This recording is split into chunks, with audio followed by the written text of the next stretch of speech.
Welcome to the English Talk Show. I'm Rex. And I'm Melissa. And oh, we have something really special for you today. That's right. No grammar drills, no long vocabulary lists. Today we are doing something different. Today, we are telling you a story, a real story. Well, a story that feels very, very real. It's called the Power Outage. A power outage, that's when the electricity stops working. Suddenly, no lights, no television, no charging your phone. Just imagine that happening on your street tonight. Total darkness. What would you do? Who would you talk to? That is exactly what happens to the people of Maplewood Street. Tonight, Melissa and I are going to tell you their story, together. We'll be narrating, acting out the characters, and bringing Maplewood Street to life just for you. Find a comfortable seat, take a breath, and let's begin. It was a Tuesday evening in October, the kind where the sky turns dark early. On Maplewood Street, a quiet road of old brick apartment buildings, everyone was home. In apartment 2B, a young man named Carlos was sitting at his kitchen table. He had come from Mexico 6 months ago, and he was learning English, slowly, carefully, a little nervously. He was studying his English workbook, a bowl of warm soup next to him, the television on in the background. Not because he was watching it, but because the sound made him feel less alone. Right next door, in apartment 2A, lived Mrs. Kim, 63, originally from South Korea and in America for 20 years. She knew English well, but she was quiet. She kept to herself. She was making tea and watching the news. Across the hallway, in apartment 2C, lived David and Sophie, a young American couple, always busy. And with them, their daughter, Emma, 7 years old, curious about everything, afraid of nothing. And on the ground floor, in apartment 1A, lived Mr. Hassan, 70 years old, from Egypt, and the best cook on the entire street. The smell of his food alone could make you feel at home. These 4 homes, these 4 lives, each one a little world of its own, a little separate, a little alone, but that was all about to change. At exactly 7:42, click, the lights went out. Every light on Maplewood Street, gone. The televisions, gone. The hum of the refrigerators, gone. Just silence and darkness. Carlos dropped his pencil. He sat very still, listening. Nothing. His phone had no signal. He looked out the window. The whole street was dark. This was a power outage, a big one. He found one small candle in a kitchen drawer, lit it with a match, and its little flame threw soft shadows across the walls. He sat back down and stared at it, feeling something strange. Not quite fear, more like loneliness. Then a knock at his door. Soft but clear. Knock, knock, knock. Who would knock on his door? No one ever knocked on his door. Carlos stood up slowly and opened it. Standing in the dark hallway was Mrs. Kim, flashlight in one hand, 3 candles in the other. She gave Carlos a small, shy smile, and then she said, "Hello, I am Mrs. Kim from next door. I am checking if my neighbor is okay. I brought candles." Carlos stared at her. In 6 months, she had never knocked on his door. He had seen her in the hallway a few times. They had nodded at each other. That was all. And now here she was, holding candles. He found his words, slowly. "Thank you. I am Carlos. Please, come in." Mrs. Kim stepped inside and looked around. The workbook, the soup, the single candle. She sat down, and so did he. For a moment, they just sat there. 2 quiet people. 2 candles now instead of 1. Then Mrs. Kim noticed something. She sniffed the air once, twice, and said, "Something smells good. What are you cooking?" Carlos looked down at his soup, a little embarrassed. It is sopa. In English, soup. From my mother's recipe. It is simple. Mrs. Kim leaned forward a little and said, "Simple food from your mother is never simple. Can I taste?" Carlos looked surprised. Then he smiled, maybe his first real smile in weeks, and got up to get a second bowl. They sat in the candlelight, Mrs. Kim eating his soup, Carlos watching her face. She closed her eyes for a moment, then opened them and said one word, "Beautiful." And Carlos felt something warm in his chest, not just from the soup, something else, the feeling of being seen. They started to talk, slowly at first. Mrs. Kim chose her words carefully, the way you do when you want to be understood. Carlos's English was hesitant, but she never rushed him. She waited, listened, and that made Carlos braver. He told her he was studying accounting. She had worked in a flower shop. He missed his family in Guadalajara. She understood. She had missed hers too, 20 years ago. "It gets easier," she said. "One day you realize the new place feels a little like home." Carlos nodded slowly. He wasn't sure he believed her, but he wanted to. Then another knock, louder. Boom, boom, boom. Carlos and Mrs. Kim looked at each other. He opened the door. In the hallway stood David with a big flashlight, Sophie behind him, and Emma peeking around her legs with enormous, excited eyes. "Hey, sorry to bother you," David said. "We saw light under your door, and honestly, Emma refuses to sit in the dark. I don't blame her. Is it okay if we join you?" Carlos stepped back and opened the door wide. "Yes, please come in." Mrs. Kim waved from the table. Emma ran straight past everyone and sat on the kitchen floor as if she'd been there 100 times. Emma looked up at Carlos with bright eyes.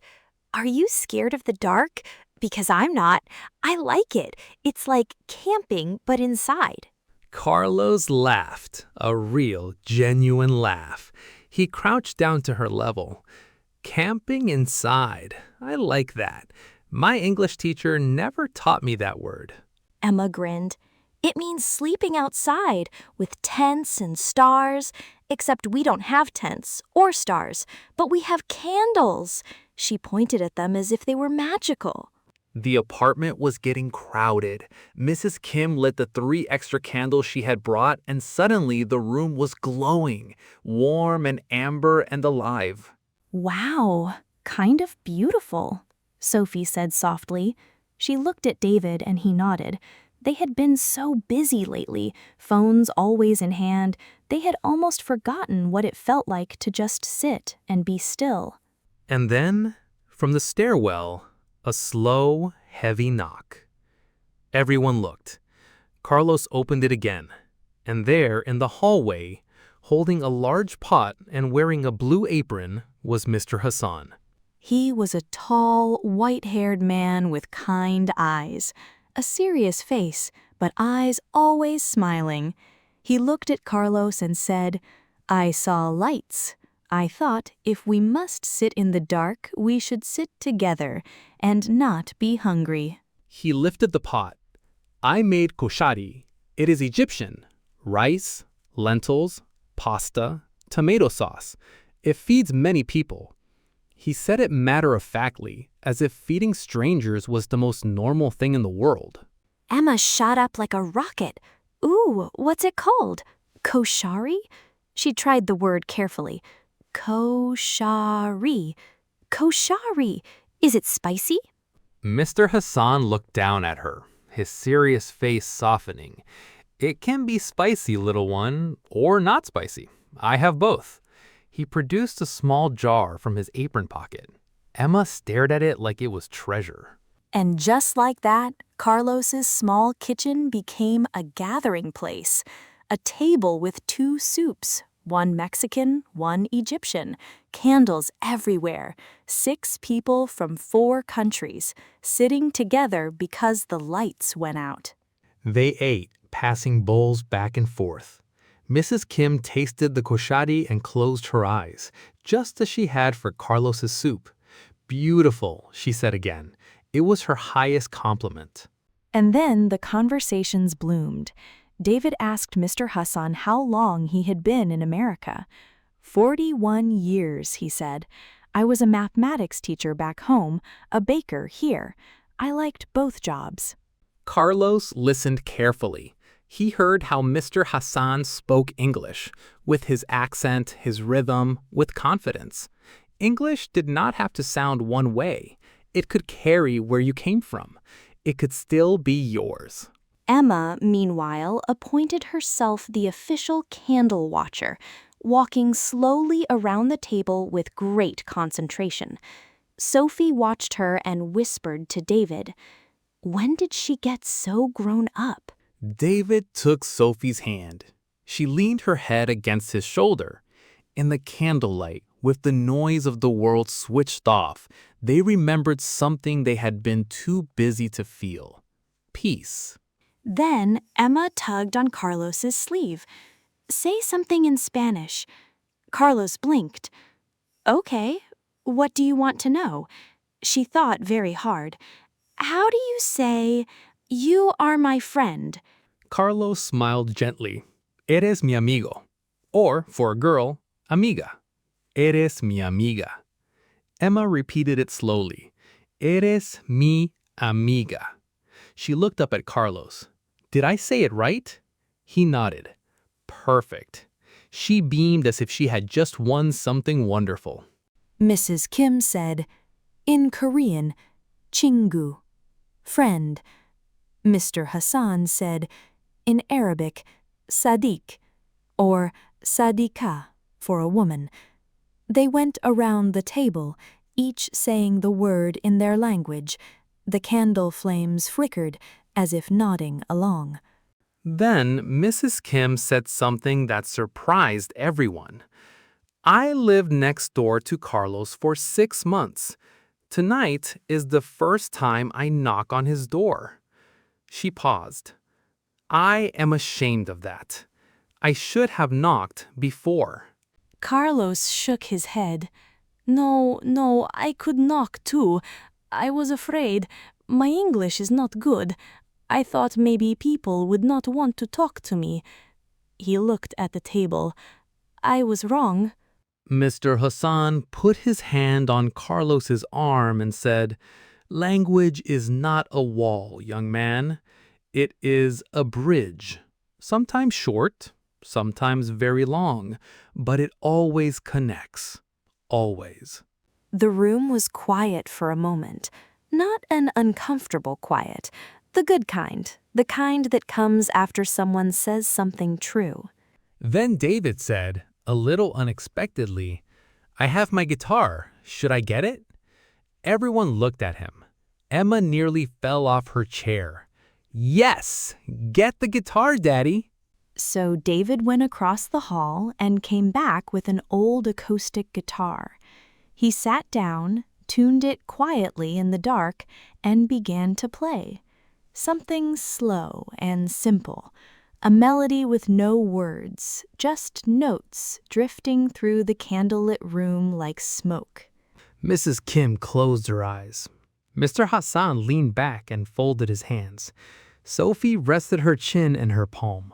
Carlos just listened, his English workbook open on the table, forgotten completely.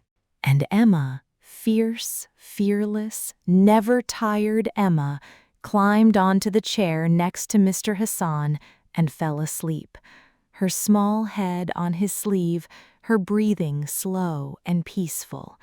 Mr. Hassan did not move. He sat very still so she would not wake. An hour passed, maybe more.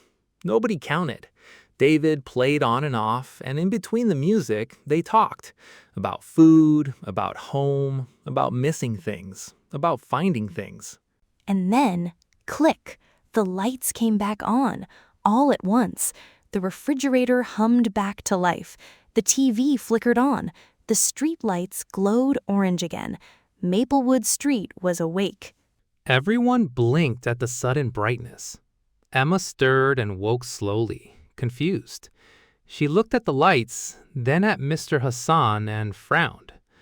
Oh, I was hoping it would stay dark a little longer. Mr. Hassan laughed, a deep, rolling laugh, and then everyone laughed. Nobody moved to leave. They sat a little longer in the bright electric light, but they didn't need the darkness anymore to feel close. Mrs. Kim was first to stand. She looked at Carlos with a small, careful smile. Same time next week, except maybe we use the lights. Carlos laughed. Yes, same time next week. David carefully picked Emma up, still half asleep, and Sophie shook Carlos's hand warmly. "We've lived across the hall for 2 years," she said. "I'm embarrassed it took a power outage." Carlos shook his head. Maybe the power outage knew something we didn't. Mr. Hassan was last. He picked up his pot, paused at the door, and looked back at Carlos. "You have good soup and good English. Do not be afraid of it." Carlos nodded. "Thank you, Mr. Hassan." And then Carlos was alone again, but the quiet felt different now. Not empty, full. For the first time in 6 months, he felt no need to study. He had already learned something no textbook could teach. That language is not just words. It is the courage to use them. It is knocking on a door, offering your soup, saying friend in every language you know. He blew out the candles one by one, closed his workbook, and went to the window. Maplewood Street glowed warmly in the October night, and he smiled. And that is the end of the power outage. Oh, wow. Every time we tell that story, I love it more. I love Carlos. And Mrs. Kim, with her one word, beautiful. She says it for everything she loves. So perfect. Right. And Mr. Hassan, language is a bridge, not a wall. That line gets me every time. It is so true. Here's what I want you to take from this story. Carlos was afraid his English wasn't good enough, afraid people wouldn't want to talk to him. That fear kept him alone for 6 months. But the moment the lights went out, no distractions, people found each other. Once they started talking, the imperfect English didn't matter. What mattered was the willingness to try. And the soup. Always the soup. So if you are learning English, and we know you are, remember Carlos. You don't have to be perfect. You just have to open the door. Thank you for listening to the English Talk Show. We'll be back with more stories and more English. Naturally, warmly, just like this.